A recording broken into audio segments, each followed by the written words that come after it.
Welcome to the Consulting Leaders Podcast, where we talk about the business of consulting. Whether you're looking to grow your practice or learn from the stories of leaders in consulting, you're in the right place. I'm your host, Guillaume Jouvencel, ex-PwC and co-founder of GHA Marketing. Join me as I interview the best consultants in their niche. Let's get on with the show.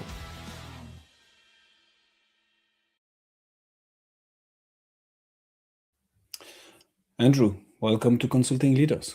Happy to have you. Good to be with you. Thanks for inviting me. Let's jump straight into it. What got you into the fantastic yet stressful job at times of consulting and strategic advisory work? Yeah, I guess it goes back to the mid to late 90s. I was implementing SAP and ERP systems, which was very exciting and lucrative and that at the time. And I felt that it was really about the business change sort of side, and therefore I moved into consulting rather than being an executive within Unilever, where I was when I started doing the consulting, when I started doing the change side of things. And I joined a small boutique consulting firm, and then in about 2000 sort of went on my own and running effectively the firm that I'm running now, Aimava. I like that. Mid to late 90s. I was, just getting started in this beautiful world at that time. So it's interesting. Yeah. So tell us, what is the problem that you solve now, Andrew? What is it that you help people achieve? Yeah, I think the thing that's been running through for the last 25 plus years now has been about how technology changes organizations and changes business models and that within the industry. So, going back to the late 90s, it was the .com internet that sort of came along.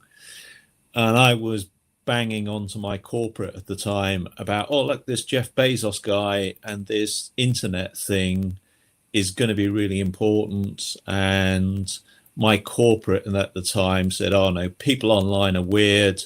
We're not going to sell direct to customers, we sell through channel partners and sort of stuff like that. So that was the bit. I said, no, this stuff is going to change. And so then over the last 25 years, it's been .com, it's been machine learning, it's been sustainability and green.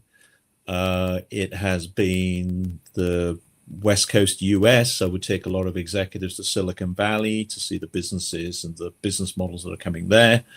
And then in the 2010s, I was taking executives to China because the technology and business models and changes we're seeing from there as well. So the theme that runs through what I've been doing for the 20 plus years has been how those types of technologies then impact organizations and then impact the business models that are happening. And up to date now, when I first saw GPT and the AI large language models just over 3 years ago, I had that was another wow moment for me. And I thought, this is going to be bigger and more impactful than the .com or any of the other things, and that put together. And when I started talking to organizations and people about that, it was, oh, no, it just hallucinates and people are always going to be in the loop. So it was very much like a deja vu, but instead of maybe drawing the parallels from the Amazon impact on society, it probably took 15 years or something like that for the high street to be decimated. I think change is now going to happen within 3 to 5 years. We're already 3 years in, and we're now seeing that people are going, oh shit, this is bigger and more impactful. It's going to hit my business, but they don't know where they're at and how they're going to change really. So I guess that's the bit of the context of where I've come from and my view of things. But so what is it that you do exactly? You help those companies figure out how AI is going to impact them and how to be ready for it? So I suppose to take a step back in terms of how I think it should operate then. I wrote a book about 8 years ago now, this book up on my shelf here, Purpose to Performance. And really that takes organizations, as I've been doing for the 20 plus years, around what's the purpose of what you're trying to achieve, what's the strategic vision of what you're trying to do, what's the process that you're currently running, and where's the process going to change to. The middle P is people. How are you going to change your people, and how are people going to be impacted? The fourth P is partners. How are you going to do these things with partners, either new partners in your value chain or partners that are going to provide your stuff? And then the fifth P is performance measures. So if you put that into context now, the clients I'm working with, so for example, this morning I was talking with a business which is very much in the healthcare and clinic sort of sectors. And of course, they want to look after their patients. So their purpose is to look after patients, whereas they might. So the process of engaging with patients, answering the phones to them, getting them booked into the surgeries, providing them with information up front, providing them with support afterwards. They have people doing that at the moment. But if you try and go to your dentist or clinic and try and get an appointment, the poor person at the reception is harassed, is busy trying to deal with people in person and sort of stuff like that. And if you try and contact them outside hours, who's going to deal with that? So for me now, the sorts of things that AI can do, and we're demonstrating and showing and implementing with clients, of being able to answer the phones, being able to answer empathetically, being able to take bookings, being able to provide upfront information to the patient. So if the patient sort of says, well, I'm coming in and I've got this ailment, the AI can understand that context and that now and provide the information which humans are having at the time, having at the background information without doing a lot of work. And AI now is capable of doing those things. So that's what's the purpose that you're going to do? What's the process you're maybe now interacting with? And I think people now is going to become AI workers and people. Then the fourth P is, who are the partners? Now, there's very good tech partners that can provide these platforms.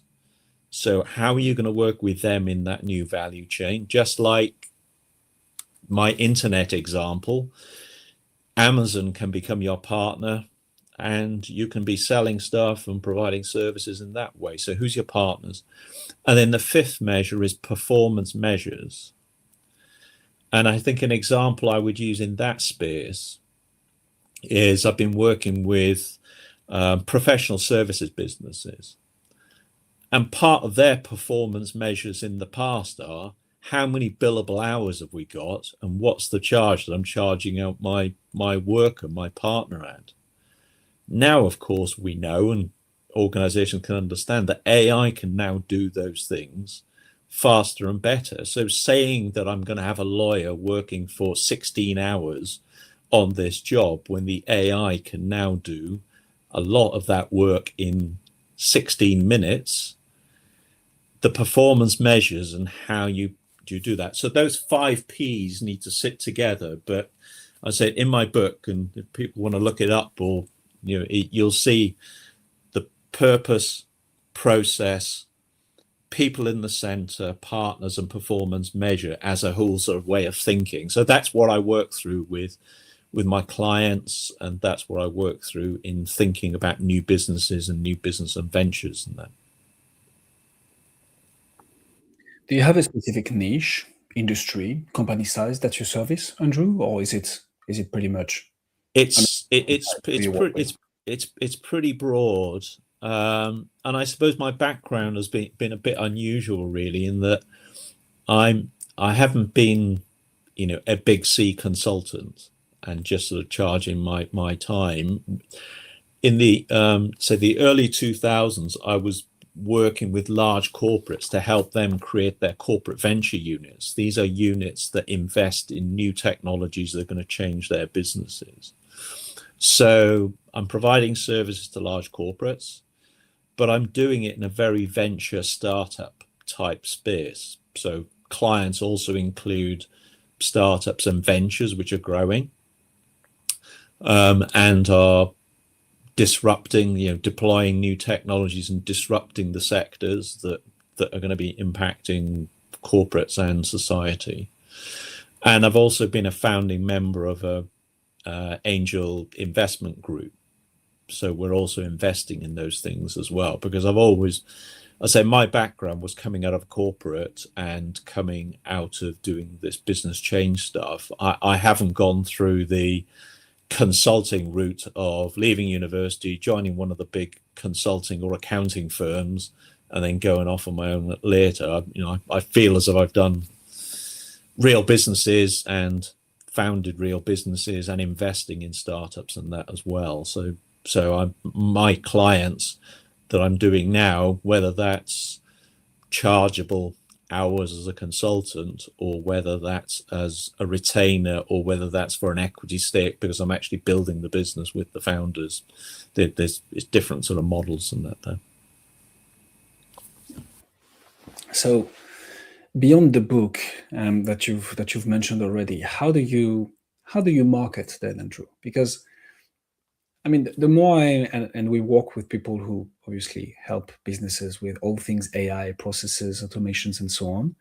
And what I see working the best is usually not, hey, we help with AI, which essentially will be the same for most of the industries. Like, I understand that, but like we have some clients who work in the HVAC space. Like, hey, AI and automations for HVAC, or AI and automation for I don't know, chiropractors, or AI and automations for dentist offices. Like, when your avatar can say, "Oh, that's exactly me," usually they are more likely to be attracted. So for you, what has worked for you when you're broad? Doesn't mean it doesn't work. It can absolutely work. I mean, you're the proof of it. But how do you market? How do you attract the attention of potential clients? Like, what has worked for you?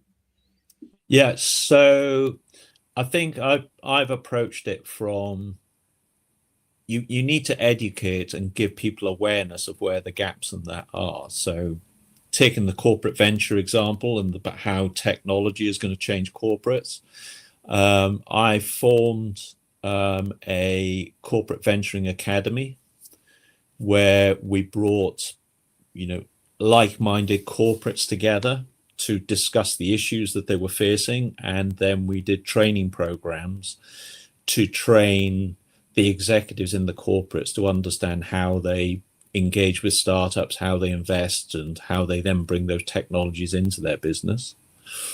So that was going back, and that's where I was taking executives to Silicon Valley and China and sort of stuff like that. So I've taken the same approach around the AI sort of space.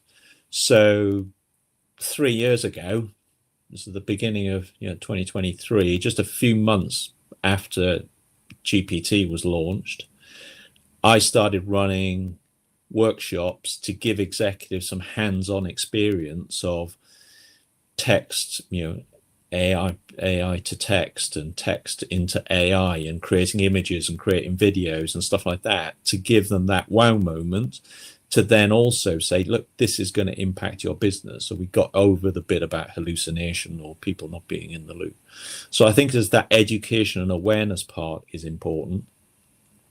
I'm currently now a program leader in a program that I've developed with my colleague, delivering programs at Henley Business School, so one of the world's largest and accredited business schools, to run programs for executives around this AI strategy change and implementation sort of perspective, again, to raise awareness and to raise understanding for them then to go on the journey of making those changes. So I can then continue advising as a sort of strategic advisor on those sort of change sides. And then, of course, your question was around getting business or getting clients.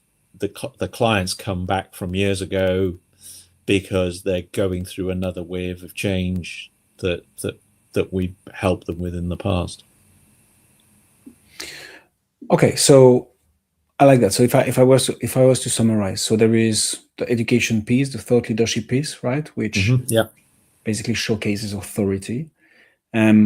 you have the program within the business school, which I guess reaches potential future clients or adds to that credibility.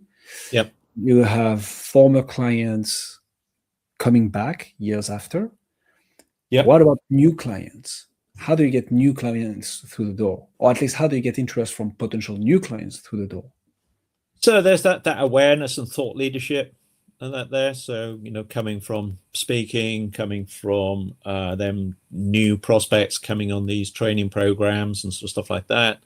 I'm very regularly posting on LinkedIn is my main social media sort of type channel, where I'm trying to be as added value and provocative and thoughtful about these changes, about how AI is changing business models and case studies, and writing articles in that sort of environment.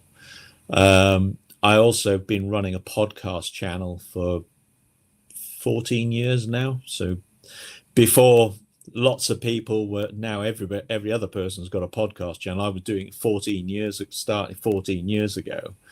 And I used to visit people with a little dictaphone and record them, and then moved on to doing sort of Zoom type things. And now, of course, doing it on Zoom and having the AI do the clips and do the text from it and create articles from it, then that's what I do quite a bit. So I've now got, I must be on something like 400 to 500 podcasts that I've done over 14 years. So it's I've got that raises a profile, and people come to me after that and say, oh, that was a really thoughtful piece you did about that sort of area. And sometimes those lead to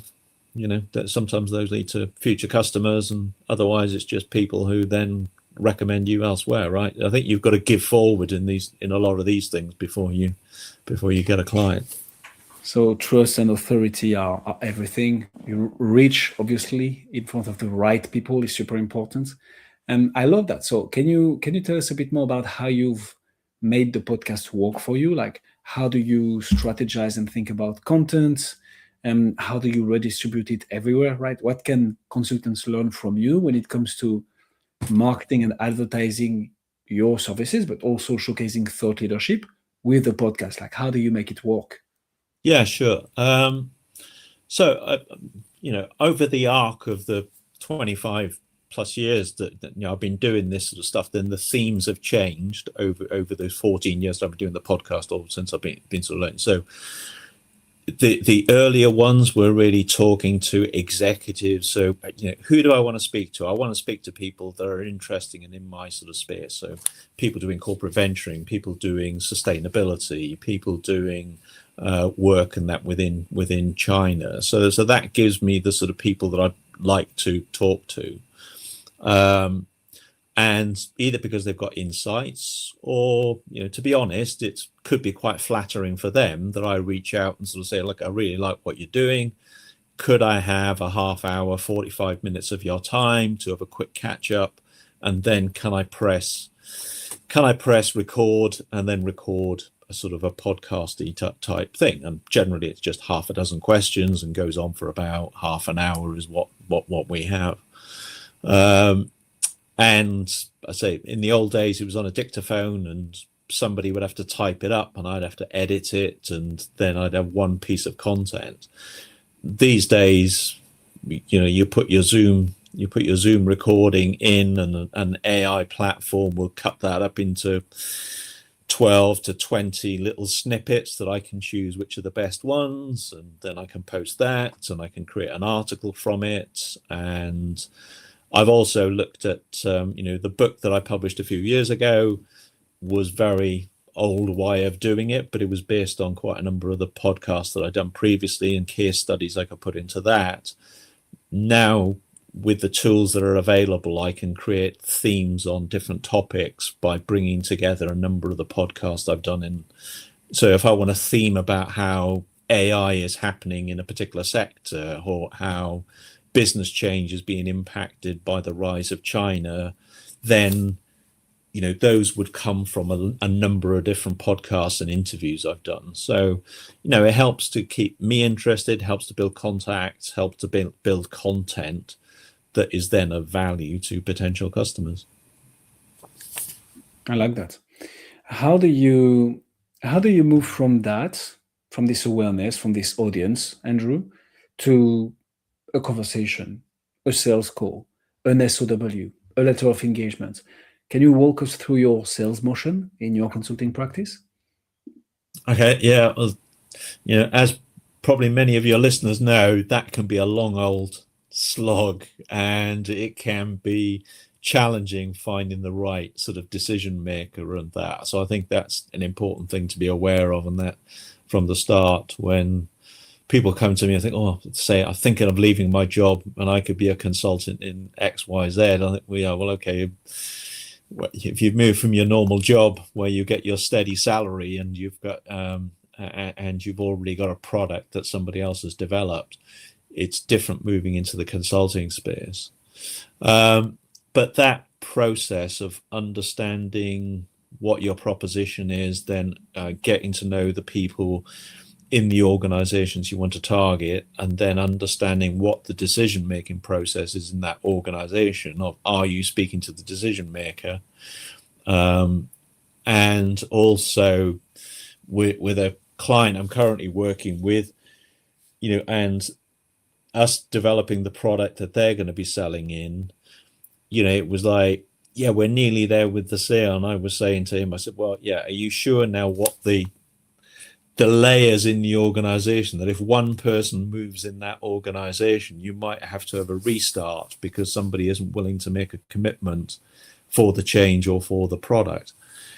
And I think particularly in the space that we're in, around how AI is going to change the business model in the sector, it's really quite difficult for organizations to bite the bullet and move on with that, particularly if you're in a larger corporate, because their job, their organization structure is dependent on the current business model. So let's go back to the old example of Amazon and retail and online sales, right? When the internet first came along, there were channel managers who were responsible for shops and employees in shops and distributor agreements. And if you came along and said, oh, look, you're now going to sell through this online platform called Amazon, or you're going to have to set up a website and a warehouse and do those things. It's like, well, that's nobody's responsibility at the moment in the organization. So who's going to put their neck on the block to sort of do that? So for me as an advisor and somebody who's trying to help, you've got to navigate that to do that. And the AI space now is, we've got similar things. So that's why the awareness needs to be there first. That's why the getting them to understand that these things are going to change, and in some sectors going to change really rapidly. And then going back to my example earlier of maybe like a law firm where they have to change, that they're not selling people and hours anymore, they're selling results and outcome, and the AI and an AI worker or AI workers are going to be doing research, content, sales calls, marketing, whatever these AI workers are now going to do, which are more efficient than what people could do. That's going to require a change in the organization. So finding the right individuals who are going to be responsible for developing those new business areas, or in a division of a large company that sees that they need to change, or whether it's the senior executives that recognize the need to change and then their whole organization needs to change. Those are different individuals that will then be trying to help and advise in different ways. But I think, back to a few things that have come through as we've been speaking, it's, you need to take people on the journey, and they need to have awareness, and the client and the buyer needs to be the first one, and then you've got to help them change their organization and people. How do you accelerate that sales cycle? It can be a long haul, as you just mentioned, and I couldn't agree more. How can one accelerate that and make the sale happen faster? Um, well, I think some of the things we're now doing, which goes back to my overlap between consulting and building ventures, with a number of the clients and sectors we're in at the moment, where we're building AI solutions to demonstrate where that change is going to happen. And in some cases, we're supporting startups that are going to be launching and demonstrating this stuff for real. So I was on a call and a meeting this morning with a venture we're supporting, which is doing, as I said, the sales agent sort of calling sort of type thing. Now, over the last 3 to 4 months, we've been in discussion with a large corporate that could really use this stuff, but trying to sell into them of, oh, look, we're a consultant and we can help you make this change, as you said, is a long process. In the next few weeks, we'll be able to show them and say, right, okay, here are the AI workers that can do the job that we have been telling you about. Now, either you're going to buy that from us and the change process, or your competitor is going to do it, and then you are going to be struggling. So I think, and that's why I believe that, I'm a small C consultant or advisor because of this venturing and startup experience, rather than I'm going to come to you with a process and a pile of PowerPoints and I'm going to give you a report. That's not where I come from, which is maybe where the big C consultants come from. So there are a few things that you mentioned here that I want to double down on. So obviously trying to find a way in a not too salesy, not too pushy way to create some form of urgency and of opportunity cost. Like, this problem has not only cost you whatever you lost or didn't make because you haven't fixed it. If you don't do anything about it in the next 3, 6, 12 months, this is how much it's going to cost you. And by the way, if you aren't doing this, your competitors will. And so having this form of urgency creation throughout the sales process is, I agree with you, is a good one. I would say, especially with large organizations, so you need one big sponsor, one big advocate for you within that organization who has some form of decision-making power. And as long as you can get into calls with that person, the sales cycle should be moving forward. What we found out works really, really well with consultants, especially because a lot of small firms don't do this, is to have some form of very targeted niche content, like podcast episodes, that are relevant to the very problem you are talking about and trying to solve for the client, and send it to the different decision makers. An educational video around a certain topic, not getting into too many details, not getting too obviously tactical, but just explaining, educating, and being the person providing that resource. 10, 15 minutes, podcast episode, YouTube video, it doesn't matter. Something of value that you can distribute to the other decision makers so that they are aware of what's happening and they start buying in, because they're like, oh yeah, not only do I understand it better, this person, Andrew, is the one who told us about this, which is great. Talk to me about retention, Andrew. How do you retain clients? To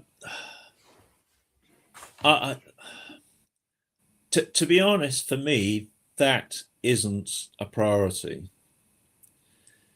And the reason for that, the reason for that is I've always believed that I'm there to help the organization and sort of to do without me and for them to make the change.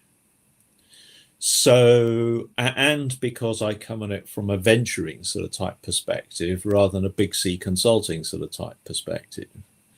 So to be honest, maybe it's a fault with me and my business model, or maybe it's because I feel more moral or perspective about it. I'm very much on the belief that, look, if I can help, and they come along to one of my workshops and do one of my programs and they go away realizing that that's the thing they need to do and they can do it, then great.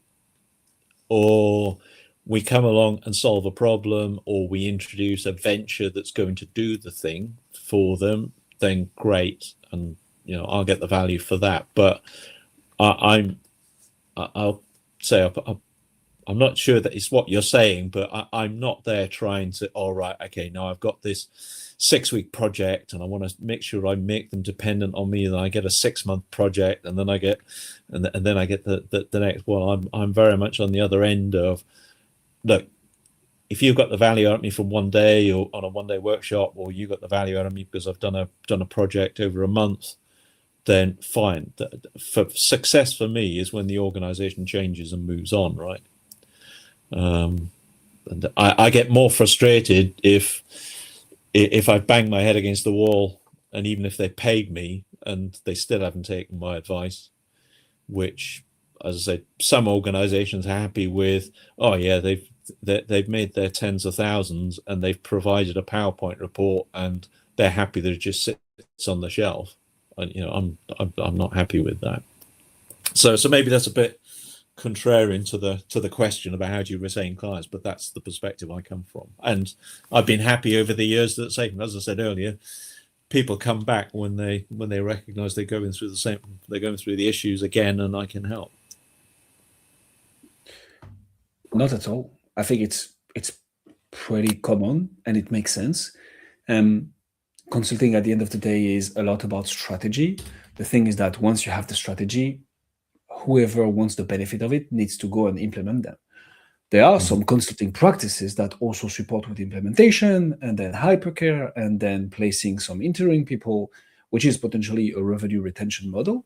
But strategic consulting is really about projects. And if your clients constantly need you, so again, it depends on the industry and the company size that you're targeting, because a big enough company will always have problems they can get consultants help on, but they also need time to implement and get the benefits of it.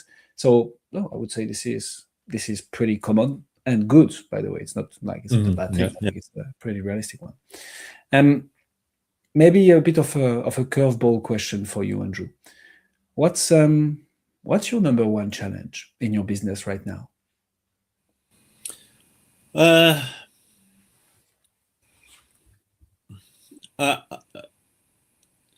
So I think one of the biggest things we're trying to keep on top of is the speed of change of the AI and the technology.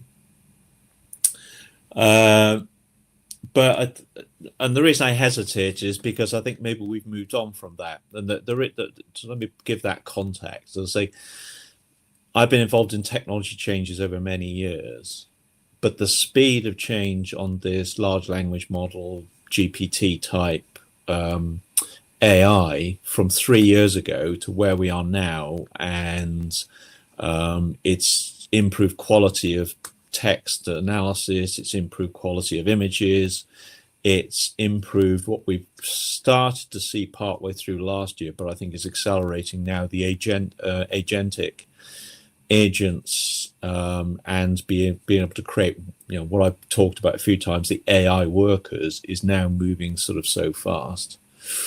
But myself and my colleagues probably this time last year decided to not try and keep up with the technology, because our minds flipped to saying, look, the technology is now good, very good,